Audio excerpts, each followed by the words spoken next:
Attendants. Sarah, great to have you on. How important is this stimulus package, particularly ahead of the holidays?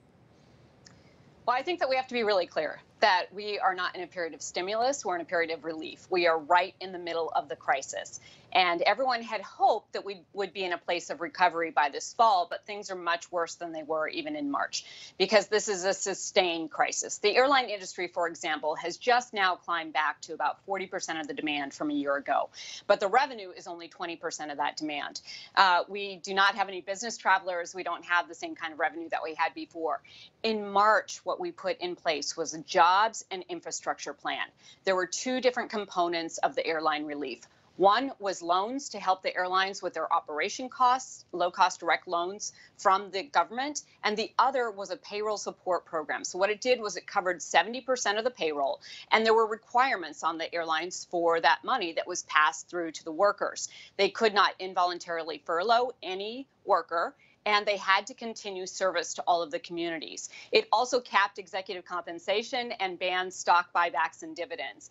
And so this has been a true jobs and infrastructure program. And those requirements, the requirements of no job loss and no cuts to our communities that need this service, that went away on September 30th. And so now we are really in free fall. And what we're talking about is just the start of these furloughs. We're talking about people who are married to each other or partners and have children, and they met in the airline industry, and now they're both out of work and without health care.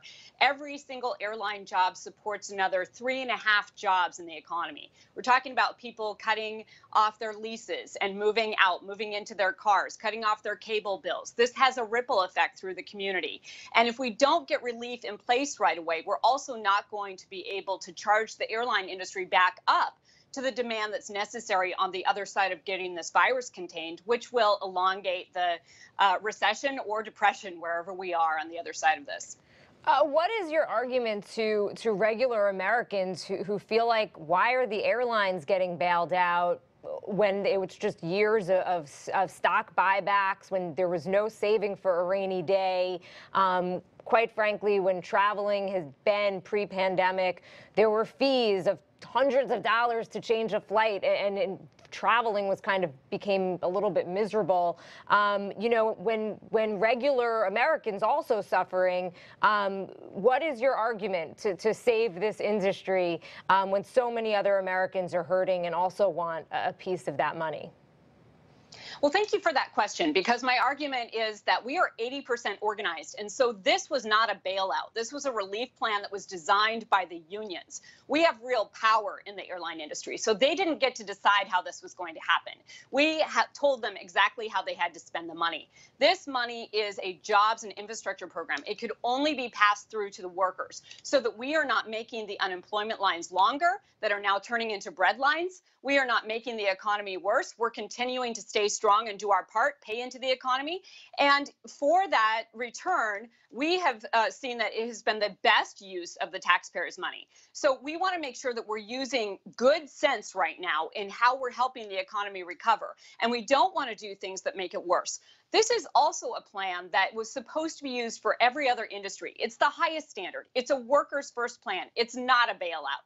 And what we don't want to be doing is pulling down those highest standards. We want to be aspiring to that. Fairness is not about pulling everyone to the lowest level and pushing everybody into poverty. Another 8 million people, by the way, during the course of this pandemic. We need to have people strong so that we can lift each other up and have the highest standards, the best programs that we can aspire to take care of everyone. That's why this needs to stay in place. We don't want to make things any worse, and we want to be a part of the solution and helping things getting better. In terms of just the safety of traveling right now, the TSA reported 1 million people went through TSA checkpoints over the weekend, which is the highest number that we have seen since the start of the pandemic.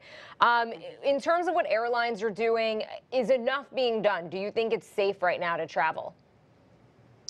Well, look, safety and security and health is always a layered approach in airlines, and the airlines have put in place policies that can make it very safe to fly. It's a controlled environment now. If everyone does what we're supposed to be doing, so wearing the mask consistently, the single touch point on the service, the HEPA filtration, the cleaning that is going on right now on planes, all of these things, in addition to the Sandy wipes and the hand sanitizer that is more readily available, all of those things with a layered approach give one of the most controlled environments outside of your own home. And so it can be very safe to fly. The problem is that all the other sectors are closed down. So as I said, business travel is down 96%. People are not going to conventions. They're not going to business meetings. We need the rest of the economy to recover. So it's not just about safety. We can certainly talk about how safe it is to travel. But people are not traveling for other reasons as well, because there's nothing to go to. So we're right in the middle of this crisis, and we need to help shore up Americans right now. We're giving all of our support to the negotiators, Nancy Pelosi and Steve Mnuchin, to get this done today. We need this done before the election. We can't wait until February. You cannot get someone's life back. We have had people who have committed suicide. We have had people who have lost their homes. They don't get that back. We have had people who have fallen behind on their bills, and the bills pile up more and more, and the debt gets higher and higher. You cannot retroactively fix these things. And so we need to get out in front of it and get help to relief to Americans now. So we're asking for this very successful jobs and infrastructure program to continue for the airline industry. But what we're saying is that you have to help all of America. And there's $2 trillion sitting there ready to get out to people right now. As the president of this union, I imagine that you are on some phone calls with lawmakers, trying to get them to pass something. Are you optimistic? What are you hearing? What is the pushback to, a lot of Americans scratching their heads at how another stimulus package has not been passed yet, when the other one expired weeks ago? We're on a business network where it was just a given. Investors thought it was a given that another stimulus package would be passed. What are you hearing as possible pushback from lawmakers as to why they don't want to get another package done? Well, I hear some real concerns about unlimited liability waivers that put workers in more danger. There are some real issues there that need to be resolved. There are issues about tracking this money and making sure that it is being used the way it should be used. But the truth is that average Americans are hurting right now, and those issues can be resolved, and people can put aside any sort of political assessment here, which I am hearing, and that is really wrong. Lawmakers need to remember why they're in Congress, and it is to care for the American people.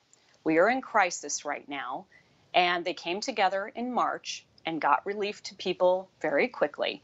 And there were some warts with that package that people don't want to repeat. But the fact of the matter is they've got to come to an agreement. I'm a union negotiator, and negotiations are about problem solving and getting results.